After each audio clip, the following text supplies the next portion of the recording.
Bom dia, boa tarde, boa noite, eu sou o Kleber Caverna e eu vou falar sobre um tema bem legal, tá? A obsolescência programada ou também planejada. É um nome estranho, né? Mas você vai ver que você sabe do que se trata. Vamos descobrir isso daqui a pouquinho. E a sociedade de consumista, né, em que vivemos. Sociedade essa que não só consome, ela consome mais do que deve. Então é consumista. Bom, aqui eu tenho a imagem, duas pessoas, o vendedor, o cara que criou e o que compra, né? O caso aqui, o iPod, o iPhone, o que for. Olha o que ele diz, puxa, esse iPod novo tem mais de 1000 funções, aqui tem um monte de iPod jogado fora, o lixo, né? Em compensação tem esse cara que ou ele inventou ou ele vende, né? E ele diz, principalmente a de fala logo para eu lucrar. Quer dizer, tem mais de 1000 funções, principalmente a de pifar, que é a tal da obsolescência programada, né? Para que eu possa lucrar com isso. Então, você já entendeu qual que é a ideia. Eu sou o Kleber Caverna. Se você gostar, tá? Deixa o tinino, né? Se inscreva se não é inscrito. Se é inscrito, beleza. Se não, se inscreva. Passe para outra pessoa, mostre meu trabalho. Eu quero divulgar o conteúdo aí. Quanto mais pessoas virem, aliás, verem, né? Melhor pra gente, né? Pra vocês, pra mim, pra nossa sociedade, né? Porque esse é um tema bem delicado. Bom, a obsolescência de função, ou também chamado de técnica, tá? Ela ocorre quando o produto ele para de funcionar devido às peças mais fraquinhas, mais frágeis, tá? Ou então baterias seladas, acabou a bateria, acabou ele, você tem que trocar tudo, ou então a boa parte, praticamente novo. Então, isso aí é a obsolência de função, também chamada de técnica. É o caso dos eletrodomésticos, né? É o caso clássico de eletrodoméstico, que apresenta o defeito logo depois da garantia. Então você compra lá uma televisão, uma máquina de lavar, máquina de café, um computador, e ele tem garantia de 1 ano, vamos dizer. Deu 1 ano, aí deu um mês, dois, às vezes até menos do que isso, ele, bum, estraga. Mas por quê? Será feito para durar 3, 4, 5 anos? Porque que ele está tendo, desculpa, esse comportamento. Então, nesse caso, você tem aqui o que te chama de obsolescência técnica, tá? Mas tem garantia. Tá, existe uma garantia legal. Essa garantia no Brasil é garantida pelo Código de Defesa do Consumidor, o famoso CDC, né? Que protege a gente com relação a esse tipo de coisa. Então, assim, qual o início da garantia, tá? Diferentemente dos defeitos visíveis, né? Obviamente, eles muitas vezes podem estar de uma maneira que você não perceba, tá? O prazo para reclamar de um vício oculto, tá? Um vício oculto nele, tá? Só começa na hora que você descobrir que ele tem aquele problema. Porque muitas vezes o produto ele tem garantia de 1 ano, a partir de 1 ano ele estraga. Mas por quê? Porque tem um vício oculto nele. Tá? Esse vício oculto aqui ele não funciona mais porque tem ou uma borracha, ou um plástico, ou um software que tem que ser atualizado, alguma coisa faz com que ele trave ou estrague de propósito. Ele é feito para estragar depois de 1 ano de garantia. Então, assim, um ou dois, né? Isso aí é o que a gente chama de vício oculto. E agora, o vício oculto só começa a contar a partir do momento que descobre o defeito. E não a data da compra, tá? Lembrar que os prazos, no caso do Brasil, é o artigo 26 do Código de Defesa do Consumidor. Ele diz o seguinte: o consumidor tem até 90 dias, tá? Tem até 90 dias para reclamar a partir da constatação de algum problema de falha, né, no caso, para produtos duráveis, como eletrodomésticos, tá? Eletrônicos, alguma coisa mais ou menos assim. Não, os não duráveis não conta, é só os duráveis. Então aqui, ó, no caso da garantia legal, a gente ainda tem que levar em consideração não só os duráveis, que eles têm 90 dias. Agora, se ele for não durável, por exemplo, a comida, alguma coisa assim, a gente só tem 30 dias. Então, a garantia legal de bens não duráveis, 30 dias. De bens duráveis, 90 dias, tá? E como eu disse, ainda existe o vício oculto, que depois que acaba a garantia, parece que, por milagre, ele vai e não funciona mais uns dias, depois bum, estraga. Parece que até foi feito. E foi feito. Ele foi feito para poder dar problema depois da garantia. Se você conseguir comprovar isso, aí você realmente descobriu que tinha um vício oculto. E olha só, uma coisa que a gente chama a atenção, a expectativa de vida útil, tá? A jurisprudência do nosso país, do Brasil, tá? Entende que a garantia legal, isso é bom lembrar, está vinculada, tá? A vida útil esperada daquele produto. Quer dizer, sei lá, você compra um telefone de celular, você não pode querer que um telefone tenha uma vida útil de só 1 ano. Ele tem que ter no mínimo uma vida útil de 3, 4, 5 anos. Agora, se depois de 1 ano ele vai estragar, pode ter sido mau funcionamento provocado por má utilização sua. Ele caiu dentro da piscina, tomou um tombo e tal. Agora, se você não fez nada disso e ele estragou porque ele tinha alguma coisa errada dentro dele, dentro do prazo, ou depois que acabou a garantia, ele tinha um vício que a gente chama de oculto, aí a gente tem que chamar atenção para esse tipo de coisa. Assim, é interessante lembrar que é abusivo que um bem de alto valor, por exemplo, a televisão, um celular, a geladeira, etc e tal, tá? Ele apresente muitas falhas graves. Pode ser que ele tenha uma falhazinha aqui e tal. Agora, grave, ao ponto de você ter que muitas vezes descartar, ou então ter que trocar um monte de coisa. Isso, logo depois da garantia, aí é complicado, tá? Então, assim, como que a gente deve agir nessa situação, tá? Dentro do chamado vício oculto, tá? Isso daí é o vício oculto. Como é que a gente deve agir para poder resolver esse problema? Uma das maneiras, tá, é reunir provas. Que aquele bem que você comprou, tipo uma nota fiscal, uma foto, enfim, que comprovem a data que o problema ocorreu, tá? Que a falha ocorreu. Outro ponto, que é o segundo ponto aí, você tem que pedir um laudo, se possível, um laudo técnico, ou do local onde mandou arrumar, porque ele estragou, mandou arrumar, isso pode ser na assistência técnica, né, autorizada. É claro que não adianta você levar no Zezinho da esquina, que aí eles não vão aceitar, tem que ser autorizado. E aí ele vai atestar que aquele ali realmente tem um defeito, e que não é um defeito provocado por você, por causa do uso, ele é um defeito de fabricação, tá?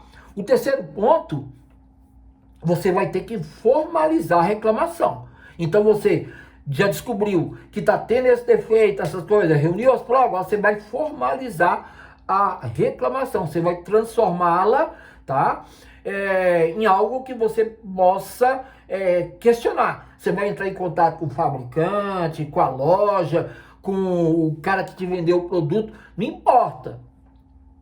Todos eles têm a sua responsabilidade. Se no final das contas o cara que te vendeu dizer para você, não, mas isso não sou eu comprei assim, é a fábrica tal. Então você vai reclamar da fábrica, tá? Você vai procurar saber o que aconteceu e demonstrar que realmente aquele produto tinha como base um vício oculto, né? Que não tinha condição, não tem cabimento dele estragar daquele jeito, vamos dizer assim. Agora, se você fizer a lambança e molhar ele cair, ou alguma coisa parecida, mau uso, aí já a pessoa, o perito vai constatar e você vai perder. E por fim, depois que você formalizou, você entra em contato com o PROCON, né? O PROCON, ele vai, caso, né, a empresa se recusa a solucionar o problema, ela vai entrar em contato com o consumidor. E vai entrar em contato com você e depois vai te direcionar para entrar em contato com quem produziu e com a sede do PROCON na sua cidade, por exemplo, aqui em Brasília é o PROCON DF, tá? E os juizados especiais cíveis. Essa é a lógica. Bom, os tipos de obsolescência que existem são 3 tipos: a de software, a perceptiva, tá? Ou psicológica, né? E a técnica. Dentro da técnica, nós já explicamos. Agora vamos para a segunda. A segunda, então, a obsolescência é a de software. Bom, essa de software, por exemplo, você tem um celular e ele está funcionando direitinho e tal, eles fisicamente estão ótimos, mas eles já não modernizam, não atualizam, muitas vezes são muito lentos, muitas vezes não conseguem mais compatibilidade com o sistema, com os novos aplicativos ele já não consegue ler, né? Isso vale também para o computador, vale para um monte de coisa.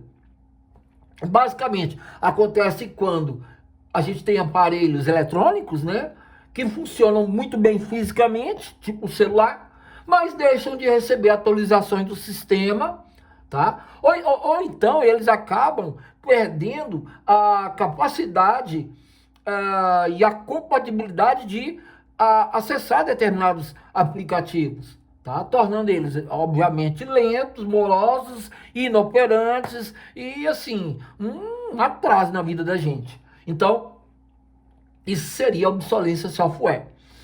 A terceira maneira, tá? Que você tem aqui, então, a técnica, ou de função, a de software, e agora a obsolescência de perceptiva ou psicológica. Nesse caso aqui, ela vai ocorrer quando a gente tem o equipamento, tá? O produto ainda funciona, mas a indústria descarta ele através da moda, através de uma inserção psicológica que mostra que aquele produto já era, que ele é atrasado, que ele não é mais, né, da modinha e tal. Então, muitas vezes você até tem um bom computador, tem um bom celular, mas ele é antiquado. Ou ele, por exemplo, você tem o iPhone 12. É um ótimo iPhone, o 13 é maravilhoso. Mas agora ele já está no 17. Então, quer dizer, o 17 vindo, quem tem o 12 e o 13 já está desatualizado. Então, tem muita gente que vende até a alma para poder comprar o 17, daqui a pouco sai o 18 e joga fora e descarta aquele celular, o 12, o 11, o 13, o 7, sei lá. É porque exatamente a indústria da moda, a indústria do bonitinho, do design, diz para você que, não, esse aí já deu, né? Ele é atrasado, tal, ele não tem uma forma bonita, ou ele é pequeno, ou ele é grande, tem tudo isso aí, tá? Então, o produto funciona perfeitamente, mas a indústria lança novas modas ou design, fazendo com que o item seja ultrapassado. Por que é psicológico? Porque ele tem muito a ver com o que o grupão demonstra. Muitas vezes você vai ter um celular não para você usar, mas para mostrar o seu status social, o seu status quo dentro da sociedade. Tem isso aí também, ok? Bom, então, para ir fechar, eu vou dizer que a obsolescência programada é, primeiro, uma fábrica de lixo, né? Você deixa de consumir uma coisa, você joga fora o celular, ele vai pro lixo, o lixo vai pro lixão. Aqui, ó. Olha o tanto de lixo que é formado aqui. Que tem computador, tem celular, tem teclado, tem televisão, tem... Enfim, tudo que já, muitas vezes até funcionava, mas foi descartado. Então, você tem impactos ambientais, impacto social. Tem muita gente que quer ter o carro do ano, o telefone do ano, o eletrodoméstico do ano, porque foi um lançamento e tal. E aí, socialmente, aquilo ali, a pessoa se sente aprovada pelo grupo. Mas não é assim, né? Você mesmo já parou para pensar? Se você vê uma pessoa com um telefone celular muito antigo, tá? Eu vou pegar esse aqui. Ó, digamos que tenha esse celular aqui, ó. Esse celular aqui, ó, é muito antigo. Até um dia desse ele funcionava, agora não funciona mais, mas para que serve o telefone celular? Eu poder falar com as pessoas. Esse aqui era ótimo. Falava e ó, eu deixava ele cair, você escutou o barulho aí, ele caiu na água, aquela coisa toda, e não estragou. Porque esse aqui era feito para ser um tanque de guerra. Hoje o telefone celular, se você der uma... Só de você olhar para ele, aí embaixo que eu vou estragar. É mais ou menos isso. Então, social. Ambiental, é claro. Quando você descarta um telefone, um eletrodoméstico, um carro que seja, né? Ou então, por exemplo, um computador, ali tem equipamentos, tem partes eletrônicas, tem elementos químicos, tem coisas que não poderiam ir na natureza, mas vão estar naquele meio, e você vai descartando, isso tudo vai criando um impacto. E claro, econômico, né? É claro que o econômico aí é um dos piores, porque basicamente tudo precisa de elementos, componentes, e muitas vezes, que é o ambiental também, você vai e tem que, por exemplo, para fazer um telefone celular, você tem que ter elementos, equipamentos eletrônicos, e a maioria deles vem com ouro, ou com prata, ou enfim, né? com terras raras, etc, etc. E a natureza, ela acaba tendo que ser, vamos dizer assim, explorada ao máximo para poder servir desse tipo de coisa, de elemento, tá? Então, assim, a obsolescência programada, tá? Ou planejada, é um dos grandes problemas do momento, do século XXI. Já foi do século XX, é do século XXI, até antes tinha, mas ela ganhou mais atenção a partir desse século XX, né? Com a sociedade mais consumista ainda, principalmente depois da segunda metade do século XX, né? 1950 em diante, e agora que nós estamos no século XXI, é o que a gente mais vê, tá ok? Então, espero que tenha entendido o que é obsolência programada ou planejada. Eu sou o Kleber Caverna. Se você gostou, ó, dê o tinino. E se inscreva aí, se não inscrito. Se for, muito obrigado. Passa para os seus colegas. Tchau, tchau.